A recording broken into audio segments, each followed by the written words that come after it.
नमस्कार। YouTube channel पर आप सभी का स्वागत है।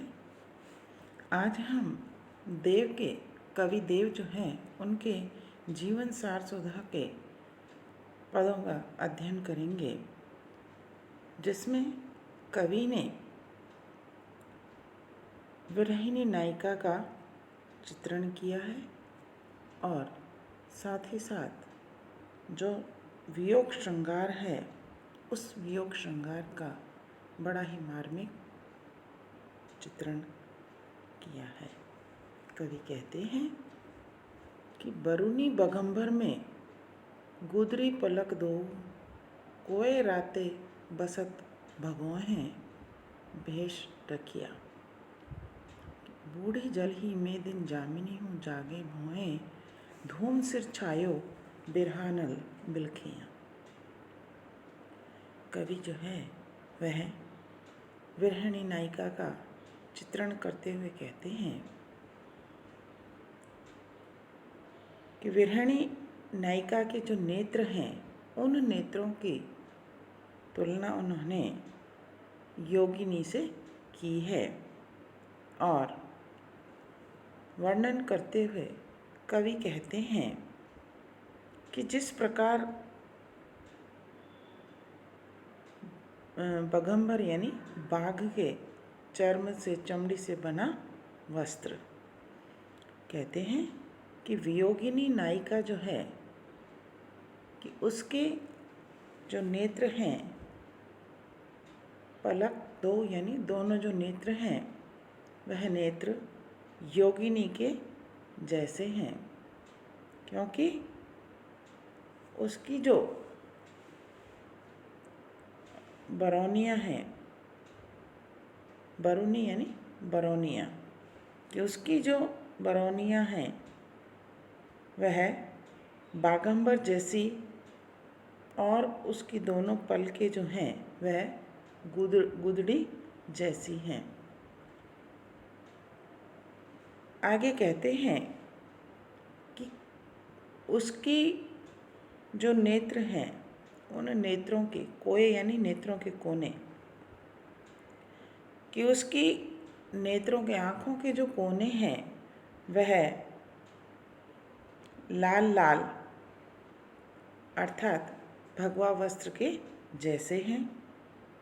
ऐसा लगता है कि जैसे उन्होंने भगवा वेश धारण कर रखा हो। और आगे कहते हैं कि जिस प्रकार योगिनी जो है रात भर जाग जाग कर जो साधना करती है, उसी प्रकार नायिका के वियोगिनी नायिका के जो नेत्र हैं वह कि दिन रात, जामिनी यानी दिन रात, बूढ़ी जल यानी आंसुओं में ही डूबे रहते हैं और आंसुओं में डूबकर वह साधना करते रहते हैं। नायिका की जो भौएं हैं वह भौएं कि धूम यानी धुआं, कि धुएं से युक्त सिर पर लेप किया गया हो, इस प्रकार है। और वे बिरहानल बिलखियाँ यानी विरह की अग्नि में जल रही हैं। आगे कहते हैं कि असुआ फटिक माल लाल डोरे सैली पहनी, भई हैं अकेली तजी चेली संग सखियाँ, दीजिए दरस देव कीजिए संयोगिनी ये, जोगिनी में बैठी है वियोगिनी की अखियाँ। कि यहाँ कवि जो है वह आगे कहते हैं कि उस नायिका के जो नेत्र हैं वह नेत्रों से जो आंसू गिर रहे हैं वह आंसू स्फटिक मणियों की माला के समान हैं। और आँखों के कि जिस तरह लाल लाल जो आँखें हो रही हैं, उन आँखों के डोरे योगिनी की शैली यानी रेशमी चादर या माला के समान है कि जिस प्रकार योगिनी जो है वह सभी से दूर अकेले एकांत में साधना करती है, एकांतवास करती है, उसी प्रकार क्या कहा, कहते हैं कि जो वियोगिनी नायिका है उस वियोगिनी नायिका के जो नेत्र हैं वे भी अपनी सखियों से दूर रहकर एकांतवास करते हैं। उसी एकांतवास या यूँ कहें कि जो वियोगिनी नायिका है उस नायिका को संयोगिनी बनाने के लिए कवि जो है वह आगे कहते हैं कि हे कृष्ण, आप उस वियोगिनी नायिका को दर्शन देकर, वियोगी नायिका के नेत्रों को दर्शन देकर उन्हें संयोगिनी बनाइए, और कि जो नायिका के नेत्र योगिनी के समान हो गए हैं, अब उन्हें दर्शन देकर संयोगिनी बनाकर उसके नेत्रों को कृतार्थ कीजिए। कि यहाँ कवि ने नायिका के नेत्रों को योगिनी के समान बतलाया है तथा कवि ने यहाँ वियोग श्रृंगार का वर्णन किया है कि यहाँ अनुप्रास, उपमा आदि अलंकार हैं और माधुर्य तथा प्रसाद गुण हैं। आगे कवि कहते हैं कि देव सबय संपत्ति सुखदायक संपत्ति को सुख दंपति जोरी, दंपति दीपित प्रेम प्रतीति की रीति स्नेह निचोरी। यहाँ इस पद में कवि ने संपत्ति, प्रेम, वाणी, मधुर वाणी और यौवन आदि का चित्रण किया है। कवि कहते हैं कि इस संसार में संपत्ति जो है वह सभी को सुख देने वाली होती है, और आगे कहते हैं कि सारे सुख जो है वह संपत्ति से प्राप्त किए जा सकते हैं, लेकिन संपत्ति का सुख जो है वह तभी प्राप्त होता है कि जब दंपति यानी पति पत्नी की जोड़ी जो है वो अच्छी हो। आगे कहते हैं कि दंपति दीपित यानी पति पत्नी का सुख भी तभी है जब उनमें प्रेम और विश्वास हो, और विश्वास का जो भाव है वह विश्वास भी स्नेह निचोरी यानी निचोड़कर, कि स्नेह को निचोड़कर अपनाया गया हो। आगे कवि कहते हैं कि इससे तात्पर्य कि जीवन में प्रेम के साथ साथ विश्वास जो है वही जब होता है तो सुख प्राप्त किया जा सकता है। आगे कहते हैं कि प्रीति तहाँ गुण रीति विचारी की बानी सुधारस बोरी, बानी को सार बखान्यो सिंगार को सार किशोर किशोरी।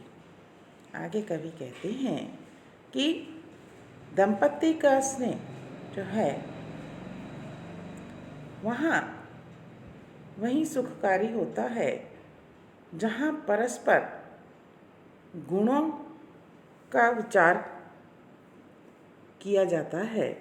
गुणों पर विचार किया जाता है, और उस विचारों के आदान प्रदान के माध्यम से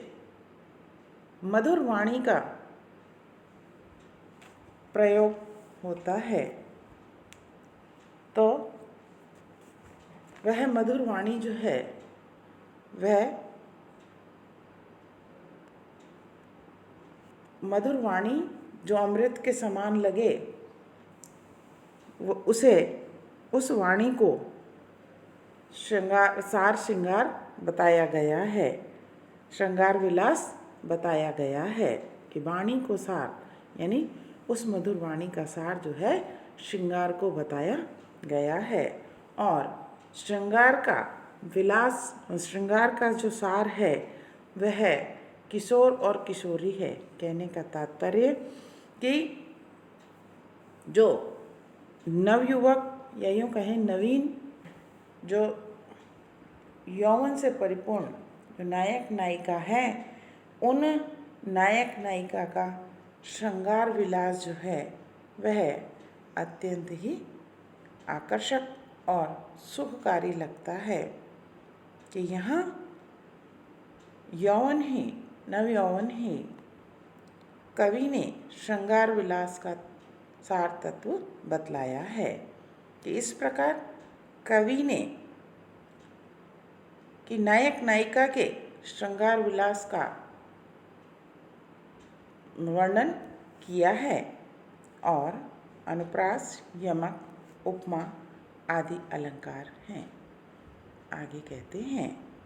कि भोग भुलाई संजोग डुलाई के जोग ले लय सुनी लोग लरेई भूपति योधन भार भंडार गए गड़ी दाम सुधाम घरेई। कि यहाँ कवि ने सांसारिक जीवन की नश्वरता की ओर संकेत करते हुए कहा है कि सांसारिक जो जीवन है उस जीवन में व्यक्ति धन की ओर, धन का उपयोग करने पर अधिक बल देता है, लेकिन वह यह भूल जाता है कि यह धन आदि, यह संपत्ति आदि सब व्यर्थ है। तो इसी का वर्णन करते हुए कवि कहते हैं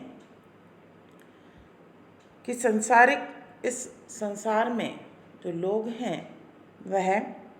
सांसारिक सुख भोग को भुलाकर संयोग सुख को त्याग कर और वैराग्य लेकर मन से बैर आदि भावों को नहीं भुला पाते, नहीं त्याग पाते और वह कि जो यानी वैराग्य लेकर भी परस्पर वैर भावना को नहीं भुला पाते और लड़ते रहते हैं। आगे कहते हैं कि बड़े बड़े भूपति यानी राजा, कि बड़े बड़े जो राजा थे जिनके पास अपार धन संपदा थी कि वे भी उनका उपयोग नहीं कर पाए और सुधाम यानी बैकुंठ की ओर कि उस अपार धन संपदा को छोड़कर अंत में मृत्यु को प्राप्त हो गए और परलोक चले गए। कहते हैं कि इस प्रकार यह जो जीवन है, यह जीवन सांसारिक सुख भोगों की ओर या यूँ कहें कि सांसारिक संपत्ति को जोड़ने में ही जो लगा रहा और अंत में इस धन संपदा को छोड़कर वह परमात्मा के पास चला गया। तो कवि कहते हैं कि देव कहे दिन चारि के ख्याल में खेली गए खल खोई खरेई काहू के संग कछु न गयो सब सेध मरे अकसेध भरेई। कि आगे कवि कहते हैं कि इस प्रकार यह जो जीवन है यह 4 दिन का खेल है और इस सांसारिक जीवन को, जो यह जीवन नश्वर है, इस बात को जानते हुए भी लोग जो है वास्तविकता को भूलकर खेलते रहते हैं। लेकिन आगे कहते हैं कि वे ये नहीं जानते कि किसी के भी साथ जब मृत्यु होती है तो मृत्यु के समय कहते हैं कि किसी के भी साथ कभी कुछ नहीं गया। कहने का तात्पर्य कि यह जो धन दौलत है, ये सारे धन संपदा यहीं रह जाती है और व्यक्ति जो है इन सांसारिक सुखों का उपभोग करते हुए व्यर्थ ही अपने इस जीवन को जीकर मृत्यु को प्राप्त हो जाते हैं और इस धन संपदा के लिए अनेक उचित अनुचित कार्य करते रहते हैं। तो यहाँ कवि ने सांसारिक ऐश्वर्यता की ओर संकेत किया है और जो जीवन में भोग विलास हैं वे भोग विलास के निस्सारता को बतलाया है। यहाँ अनुप्रास आदि अलंकार और सवैया छंद हैं। आगे कवि कहते हैं कि रूप को रसिको रस लंपट परस लोभी राग ही सो रग्यो बसे बासुले अड़ाई तो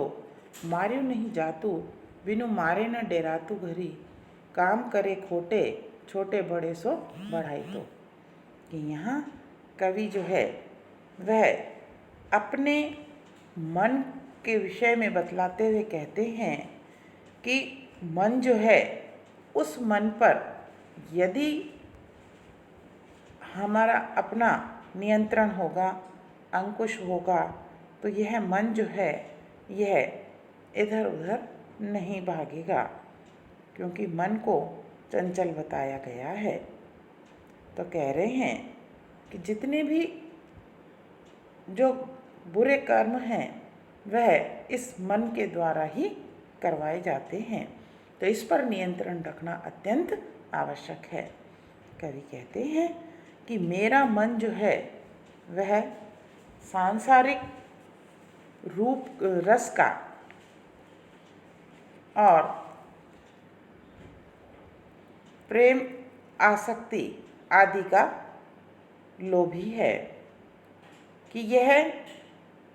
आसक्ति में प्रेम आसक्ति में रंगा हुआ रहता है और सुख प्राप्त करने में ही अड़ा रहता है। आगे कहते हैं कि यह मन जो है वह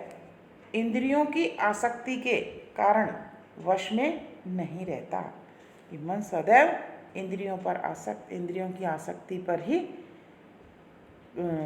कार्य करने के लिए व्यक्ति को प्रेरित करता रहता है और क्षण भर भी भयभीत नहीं होता। तो कहते हैं कि यह मन जो है कि काम तो बड़े ही बुरे करता है और सभी को कि छोटे बड़े यानी सभी से अपने आप को बड़ा बतलाना चाहता है। और इसी कारण कवि कहते हैं कि हाई जो हमारो कोई हितु हितकारी यासों कहे समुझाए देव कुमति छड़ाई तो माने न अनेरो मनु मेरो बहु तेरो कहो पूत जो कपूत लरिकाई को लड़ाई तो। कवि कहते हैं कि जो कोई भी हमारा हितकारी हो, जो कोई हमारा हित चाहने वाला हो, हमारा भला करने वाला हो, वह आकर के इस मन को समझा दे और इस कुमति यानी किसी दुर्बुद्धि मतलब इसे बुरे कर्म करने से छोड़ने के लिए कह दे। आगे कवि कहते हैं कि यह मेरा जो अनेरो यानी अज्ञानी जो मन है वह अज्ञानी मन मेरा कहा नहीं मानता। मैंने इसे बहुत समझाया लेकिन इसने मेरा कहा नहीं माना। कि जिस प्रकार जो कपूत होता है, कुपुत्र होता है, वह लाड़ प्यार के कारण कि वह अपने दोषों को नहीं जानता, उसी प्रकार की स्थिति मेरे इस रूप राग और रस लंपट मन की रसिक मन की है। तो यहाँ कवि ने इस प्रकार की मन पर नियंत्रण करने के लिए आग्रह किया है कि यदि मन वश में होगा तो किसी भी प्रकार का कोई बुरा कर्म जो है व्यक्ति नहीं कर पाएगा। कि यहाँ अनुप्रास, उपमा और मानवीकरण अलंकार है। इस प्रकार कवि ने मन को आसक्ति से दूर रखने के लिए कहा है। यह जो पद हमने आपको बताए हैं, पढ़ाए हैं, इन्हें आप पढ़िए, सुनिए और इस चैनल को लाइक और सब्सक्राइब अवश्य कीजिए। धन्यवाद।